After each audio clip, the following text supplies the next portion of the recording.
Cette année encore, la taxe foncière est en hausse. Une hausse confirmée par l'UNPI qui a publié la 18e édition de son Observatoire national des taxes foncières. Entre 2013 et 2023, les propriétaires immobiliers ont ainsi vu leur taxe foncière augmenter en moyenne de plus 32,9%, soit une hausse 4 fois plus importante que celle des loyers qui n'ont progressé que de 7,7% sur la même période. Entre 2023 et 2024, toujours selon l'UNPI, la taxe foncière a bondi de 4,9%, soit près de 5% dans les 200 villes les plus peuplées de France. Pour expliquer et commenter ces chiffres, j'ai invité Sylvain Grattalou, président de l'UNPI, et Frédéric Zumbil, juriste à l'UNPI. Sylvain Grattalou, bonjour. Bonjour Anne-Sandrine. Frédéric Zumbil, bonjour. Bonjour Anne-Sandrine.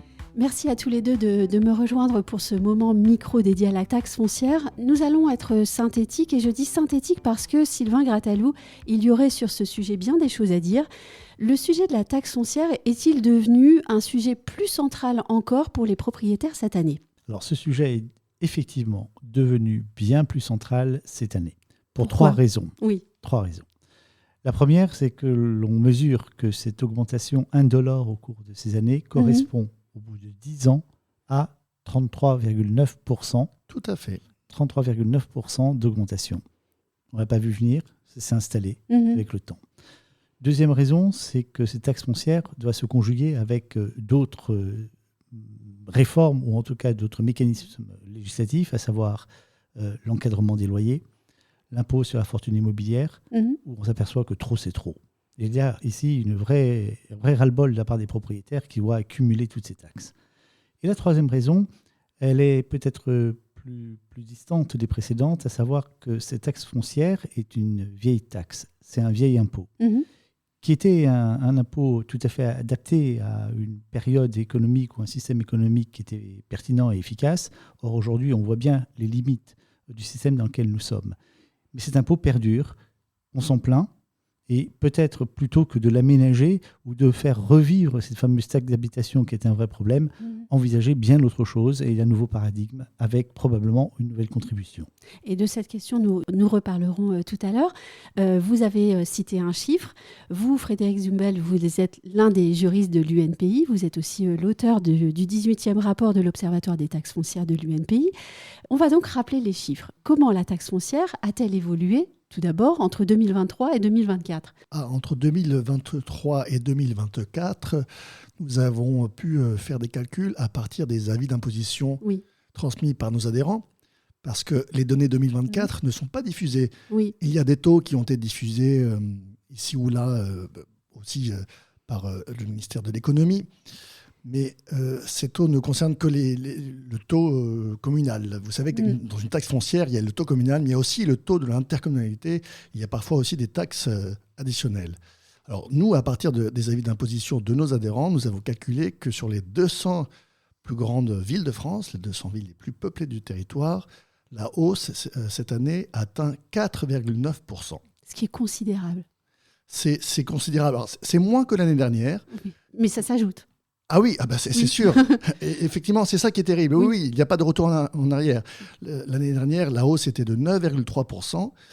Et les 4,9% de cette année, qui sont quand même significatifs, s'ajoutent à cette hausse de 9,3%. Vous avez tout à fait raison. Et cette hausse n'est que la suite, le prolongement d'une période de 10 ans de hausse continue. En plus, bien sûr. On parlait des 9,3% l'année dernière, mais sur 10 ans, entre 2013 et 2023, alors cette fois sur l'ensemble du territoire français, environ 35 000 communes, la hausse moyenne est de 32,9%, quasiment 33%.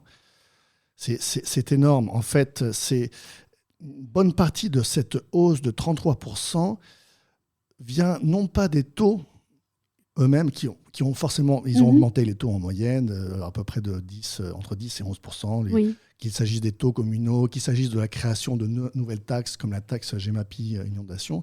Mais ce qui a beaucoup compté dans cette hausse de 33%, c'est l'indexation des valeurs locatives sur l'inflation. Parce qu'en quelques mots, c'est assez simple à comprendre. La taxe foncière, ce sont des taux votés par les collectivités qui s'appliquent à ce qu'on appelle les valeurs locatives, qui sont fixées par l'administration fiscale pour chaque logement de France. Et l'assiette de ces taux, donc les valeurs locatives, de manière forfaitaire, pour toute la France, elles ont été augmentées de quasiment 20% entre 2013 et 2023. Donc c'est 20% plus, alors en mathématiques, ce n'est pas une addition, mais c'est 20% plus la hausse des taux, ça donne 33% en 10 ans. Logique implacable. Logique implacable. Oui. Résultat quand même difficilement compréhensible pour les Français désormais. Ah, c'est sûr que nous, on reçoit beaucoup de messages de nos adhérents qui ne comprennent pas que leur taxe foncière augmente autant, alors que leurs loyers ont augmenté, alors selon les indices, ont augmenté peut-être de 7,5% sur la même période. Leurs salaires n'ont pas augmenté non plus 30%, donc ça fait du pouvoir d'achat en moins, de l'argent en moins pour rénover leur logement. C'est une équation impossible à tenir pour nos adhérents. Vous qui compilez la data pour l'ensemble du territoire, même si vous n'avez pas la data pour toutes les villes, mais vous en avez quand même, vous en disposez de beaucoup. Quels sont les exemples qui vous ont le plus marqué ? Moi, il y a quelque chose qui me frappe, c'est parfois le fait que l'augmentation de taxes foncières, elle semble échapper à certaines collectivités. C'est-à-dire que parfois, les communes ont l'air de découvrir l'augmentation subie par leurs administrés et se disent mais nous, soit on n'a pas augmenté notre taux, soit on l'a un tout petit peu augmenté.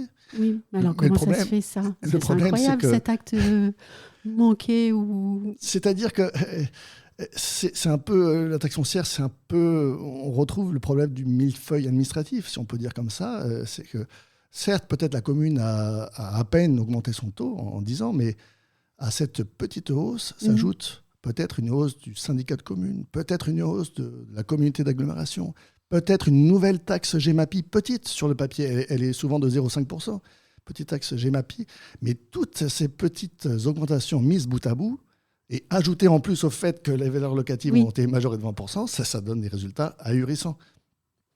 Alors, vous venez d'expliquer cette hausse. Maintenant, je me tourne vers Sylvain Grattalou, le président. Est-ce que ces hausses se justifient ? Je pense à des questions d'équilibre économique, de justice fiscale, d'égalité entre les citoyens. Elles s'expliquent, oui, mais elles ne se justifient pas. Oui. Elles s'expliquent parce que les collectivités aujourd'hui souffrent de la disparition de la taxe d'habitation en 2019. Et c'est vrai que c'était une part importante de leur budget. Et certes, l'État s'est engagé à compenser par des dotations qui, en réalité, ne permettent pas de compenser cette perte-là.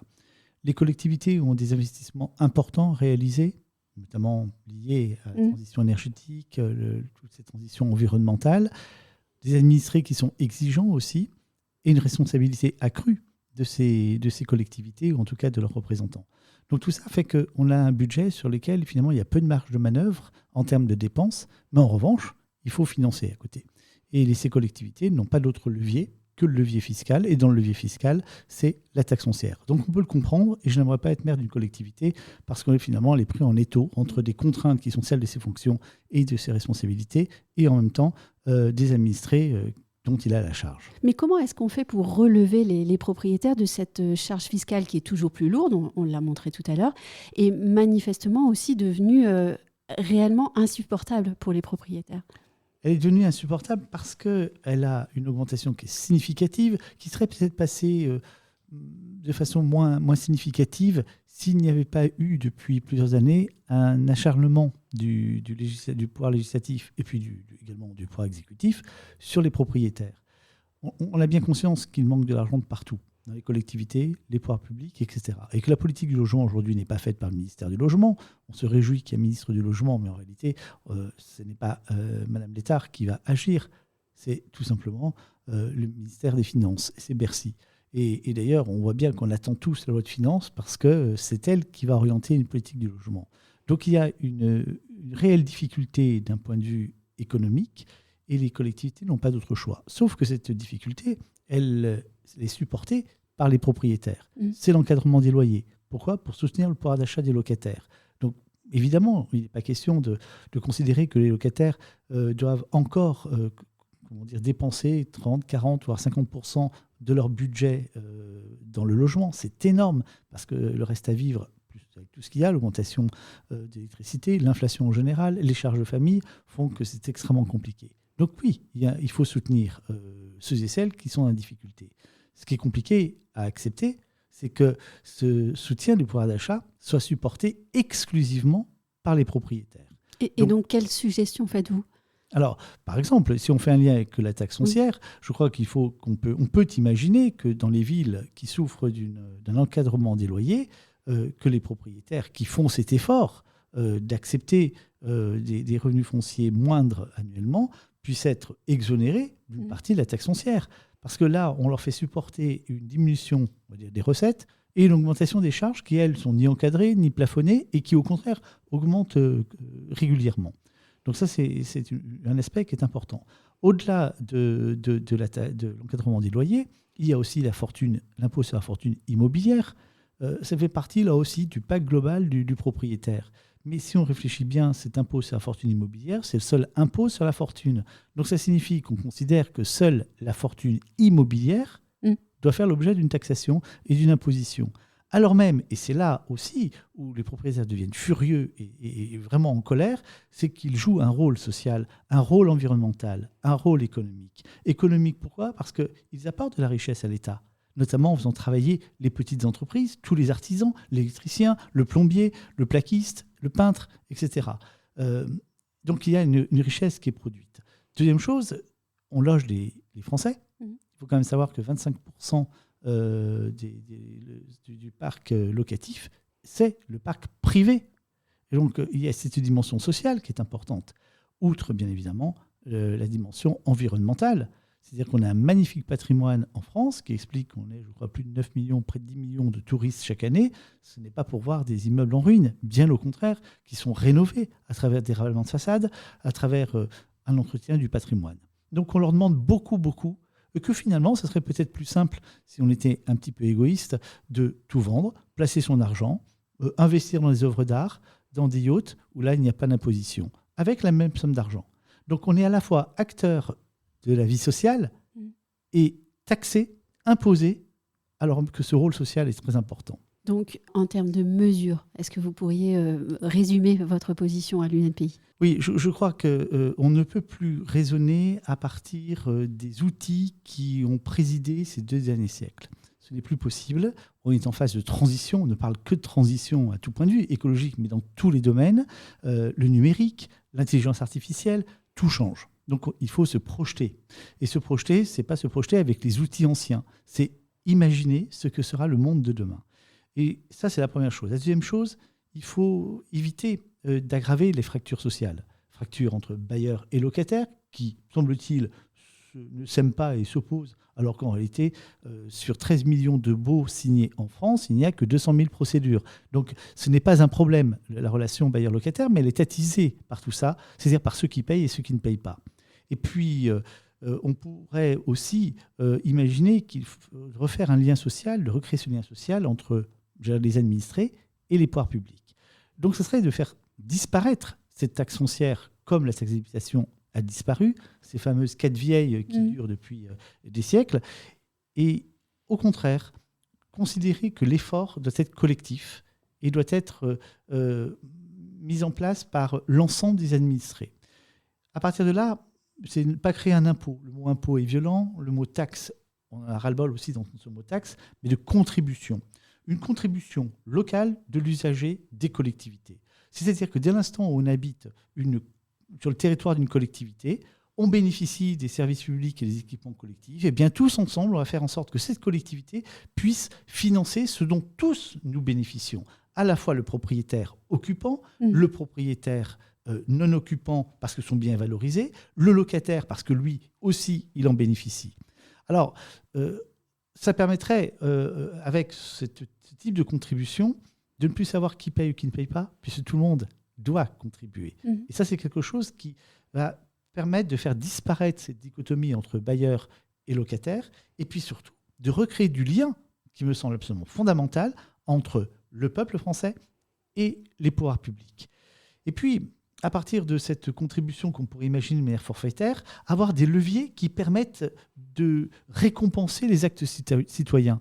Une taxe, en tout cas cette contribution, pourrait être allégée si par ailleurs le propriétaire occupant ou bailleur procède à une rénovation énergétique dans des délais qui sont rapprochés. Lui, il va apporter sa contribution en nature. Celui qui ne veut pas rénover, c'est la liberté de chacun. À ce moment-là, il paiera une contribution qui soit une contribution totale. On pourrait l'imaginer également à travers, alors on sort un petit peu de l'immobilier, mais ça s'inscrit directement dans cette contribution. On parle d'empreinte carbone, on parle de pollution. Celui qui fait l'effort d'acquérir un bien, une voiture électrique, il doit être récompensé, à la différence de celui qui a un véhicule thermique. Donc là aussi, on cocherait la petite case, oui, véhicule électrique, et ça diminue la note pour arriver finalement à avoir, ou bien je paye la totalité de cette contribution parce que je suis un mauvais citoyen, mais je reste libre et je fais ce que je veux, ou alors au contraire, je veux m'inscrire dans une logique sociale, et à partir de là, je suis récompensé parce que ma contribution, plus qu'économique ou financière, elle sera par mon action en qualité de citoyen. Et que fait-on de l'indexation des valeurs locatives sur l'inflation, par exemple ? Ce serait réménager tout le système, oui. Bien sûr. Donc, cette contribution, elle pourrait évidemment intégrer, parce qu'il y a les propriétaires occupants, non-occupants, propriétaires bailleurs. Oui. Donc là aussi, il faut, dans ce forfait qui viendrait diminuer en fonction de ce que l'on est, intégrer les mécanismes qui sont ceux de la taxe foncière comme outil de calcul. Et là, peut-être envisager de reprendre cette indexation qui n'a pas de sens. Elle n'a pas de sens parce que non seulement, d'abord, l'IPCH harmonisé, elle repose sur un mois, c'est toujours le mois de novembre, et ce n'est pas une moyenne. 2, c'est européen. Manque de bol, nous, on est avec un indice qui entraîne une inflation, une augmentation inférieure. Et puis, l'indice du prix à la consommation, c'est presque imaginer que le bien immobilier est un produit de consommation. Or, on sait qu'en France, ce n'est pas un produit de consommation. Il y a un attachement à la pierre qui explique que cet indice ne me semble pas pertinent philosophiquement. Et puis, on a d'autres indices. L'URL éventuellement, mais l'autre indice, qui est l'indice de l'INSEE, l'indice des loyers. Des loyers d'habitation, tout à fait. L'indice des loyers d'habitation qui serait beaucoup plus pertinent. Et là, on aurait une cohérence globale. L'idée, ce n'est pas de payer moins, mais c'est de payer ce que l'on doit à un juste prix. Et que ce soit la contrepartie des manques dont on peut bénéficier. Et ça concerne tous les Français, qu'ils soient propriétaires ou pas propriétaires. Et je reprends votre expression, si je l'ai bien compris, l'idée c'est de donner du sens. Et d'ailleurs, Frédéric Zumbel, j'ai une question, très légère la question, mais j'ai remarqué sur le document, ce baromètre et sur le dossier de presse, qu'il y a un chapitre qui peut paraître étonnant. Au fond, il s'intitule « Comment lire un avis de taxe foncière ?» On est donc parvenu en France à un point d'illisibilité d'un avis de taxe foncière. Effectivement, ce n'est pas toujours facile de lire une taxe foncière. Alors, c'est un peu plus facile que les anciens avis de taxe d'habitation, qui étaient vraiment... je me souviens m'être énervé un jour en découvrant mon avis de taxe d'habitation. Oui, parce que je ne l'ai pas dit, mais ça fait 18 ans que vous vous attelez à ce baromètre. Donc oui, effectivement. Vous en avez une certaine expérience de la lecture de ces avis. Les taxes d'habitation étaient vraiment très compliquées, mais les taxes foncières sont un peu plus...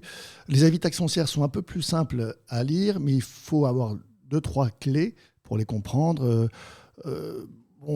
Si vous prenez votre avis de taxe foncière, vous verrez qu'il y a des colonnes qui correspondent à chaque collectivité qui prélève la taxe foncière. Vous avez la commune, souvent un syndicat de communes, parfois, plus souvent d'ailleurs, une intercommunalité comme une communauté d'agglomération, une communauté de communes, parfois des taxes, un taux de taxe spéciale d'équipement. Voilà. Oui. Ces taux s'appliquent à ce qu'on appelle les valeurs locatives, qu'on appelle base dans les taxes foncières.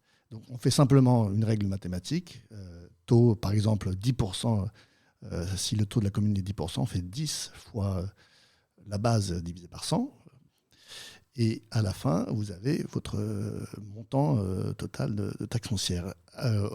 Montant auquel on ajoute ce que l'administration fiscale appelle des frais de gestion, qui sont une appellation un peu qui induit en erreur, parce que frais de gestion, on a l'impression que l'État ponctionne des frais de gestion pour collecter l'impôt. Oui. C'est en partie vrai. En fait, l'État prend 3% sur le montant total de ces frais de gestion.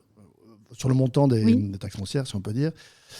Mais seulement un tiers de ces 3% servent à financer l'État qui collecte l'impôt. Parce que c'est vrai que l'État s'occupe de collecter l'impôt partout en France. Ce n'est pas une mince opération. pour le compte des collectivités. Cet argent ne va pas à l'État, va aux collectivités. Mais les 2 autres tiers de ces frais de gestion servent aussi à financer les taxes foncières des propriétaires qui sont exonérés à cause de revenus trop faibles ou de leur handicap. C'est à chaque fois assez intéressant de lire des avis de taxes foncières parce que c'est un acte, c'est presque un document politique, c'est presque un prospectus. Par exemple, cette année, si vous prenez votre avis de taxe foncière 2024, il est indiqué en gros, en page 1, avant même le détail des chiffres, il est indiqué l'évolution de votre taxe foncière est décidée par votre commune. Ce n'est pas exactement la phrase qui apparaît, mais c'est quelque chose de cet ordre-là. Or, cette phrase est écrite par l'administration fiscale, mais elle est un petit peu malhonnête, au sens où, certes, une commune peut augmenter son taux, mais par contre, les valeurs locatives, comme on l'a vu tout à l'heure, sont majorées chaque année d'un coefficient. Cette année, c'est 3,9%. L'année dernière, c'était énorme, c'était 7,1%. Mais même 3,9%, c'est significatif. Or, ce chiffre vient du Code général des impôts, de la loi. Il ne relève pas des communes. Donc, des communes disent alors à l'administré, moi, je n'ai pas augmenté mon taux, mais par contre, le propriétaire, lui, va quand même payer 3,9%. Donc, il y a un jeu un petit peu un tour de passe-passe pour essayer de dire ce n'est pas moi qui est à l'origine de l'augmentation, c'est un autre. J'ai quand même ce regret que ces 2 dernières années, des amendements parlementaires ont été déposés pour bloquer cette indexation des valeurs locatives. Même un de ces amendements a été adopté en commission des finances à l'Assemblée nationale. C'était à l'automne 2022 pour éviter les 7,1% de 2023. Arriver à faire passer un amendement en commission des finances à l'Assemblée nationale, ce n'est pas rien, c'est pas mal. C'est même une belle bataille remportée, mais hélas, le gouvernement n'a pas retenu ce plafonnement de l'indexation dans le projet de loi de finances adopté via la procédure du 49.3. Donc c'est un peu regrettable. Nous, en tout cas, je sens beaucoup de colère de la part de nos adhérents sur ça, sur le fait qu'on laisse filer les valeurs locatives. Oui, et merci de nous éclairer sur la question, mais je reviens aux Français et à nos propriétaires. Qu'est-ce que cette impossibilité de comprendre naturellement, rapidement, un avis de taxe foncière, au fond, dit de l'état de notre système juridique et fiscal, Sylvain Grattalou ? Cette taxe foncière, en réalité, elle fait partie des 583 impôts, taxes, contributions qui existent dans notre système. Donc, les Français sont complètement perdus au milieu de tout cela. Alors, évidemment, tout le monde n'est pas assujetti à ces 583 taxes, qui étaient, je crois, un inventaire qui était de 2022, donc ça a pu augmenter depuis.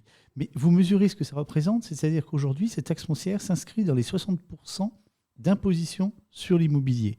Et un propriétaire fait l'acquisition d'un bien, il y a des droits de mutation. Il fait une donation, il y a là aussi des droits de mutation. Il va vendre ce bien, il y a l'impôt sur la plus-value. Il décède, il y a les droits de succession. Et au milieu de tout ça, même en termes de gestion, il y a des impôts, des taxes qui s'accumulent. La taxe foncière n'est qu'un élément parmi d'autres. Simplement, on le souligne peut-être parce qu'il a une histoire et que c'est une récurrence. On sait qu'à la rentrée du mois de septembre, il va y avoir alors d'abord la rentrée scolaire qui a déjà un coût alors qu'on revient de vacances. Et puis au mois d'octobre, dans la foulée, autrefois, il y avait ces 2 taxes, habitation et foncière. Donc, c'est intégré dans l'esprit du peuple français. Et véritablement, les propriétaires ne sont que des membres de notre société, mais qui constituent cette classe moyenne. Et pour eux, la taxe foncière a une signification. Donc symboliquement, cette augmentation, c'est trop. C'est-à-dire c'est la goutte qui fait déborder le vase, et ça s'inscrit dans tout le reste qu'ils subissent. C'est-à-dire à la fois l'encadrement des loyers, l'IFI, l'SCG, la CRDS, et puis tout le reste, l'inflation, etc. Donc il y a un moment donné, c'est l'arrivée de ces taxes foncières, et particulièrement maintenant, fait basculer les propriétaires dans une autre logique qui est celle de l'arbitrage. C'est à quoi bon être propriétaire ? Nous, à l'UNPI, on croit à cette valeur. La propriété est une valeur citoyenne. Et elle est essentielle dans une société parce qu'elle offre une stabilité. Et la question n'est pas de savoir qui sera propriétaire, est-ce que ce sont que certains ? Tout le monde doit accéder à cette propriété. Les primo-accédants, et puis également ceux qui n'imaginaient pas une seule fois être propriétaires, mais qu'on doit tirer vers le haut. Là, c'est tout l'inverse qui se produit. C'est-à-dire ceux qui le sont n'ont plus envie d'être, et ceux qui auraient rêvé aimer l'être ne rêvent plus à cela. Donc, on est du rêve au fantasme en disant, finalement, ça devient inaccessible. Et puis, le désenchantement est celui de notre société. Sans oublier la puissance de l'investissement locatif dans un contexte général de crise du logement. Bien sûr. Merci beaucoup, Frédéric Zumbel et Sylvain Grattalou, d'avoir accepté mon invitation. Et puis, on se retrouvera sans doute pour un autre podcast. Merci à vous. Avec plaisir. Merci.